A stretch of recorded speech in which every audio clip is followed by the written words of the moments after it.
तोंडात टाकता विरघळणारी अगदी मऊसूत अशी ही बर्फी फक्त 1 वाटी मूग डाळपासून एवढी सारी तयार होते आणि तेही ना एवढी दाणेदार आणि एवढी सुरेख लागते ना, विचारूच नका. काय करायचे, सगळ्यात अगोदर 1 वाटी मूग डाळ घ्यायची, छान स्वच्छ धुवून घ्यायची आहे आणि छान तिचं सगळं पाणी निघू द्यायचं. त्यानंतर कढईमध्ये एक चम्मच तूप घ्यायचं आणि सगळी डाळ त्यात घालून छान ब्राऊन होईपर्यंत चांगली परतून घ्यायची आहे. डाळ चांगली कलर चेंज झाला, ब्राऊन झाली की मस्त खरपूस अशी भाजली जाते आणि मग बाजूला काढून घ्यायची. थंड होईपर्यंत इकडे आपण चासणी करून घ्यावी.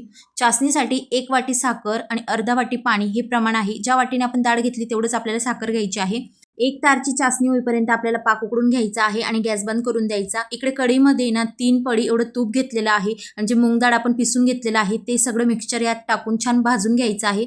काही नाही, फक्त 10 मिनिटं भाजायचं आणि जी चासणी आपण केलेली होती ना तर ती सगळी यात टाकून घ्यायची आणि छान असं आहे ना मस्त मिक्स करून घ्यायचं.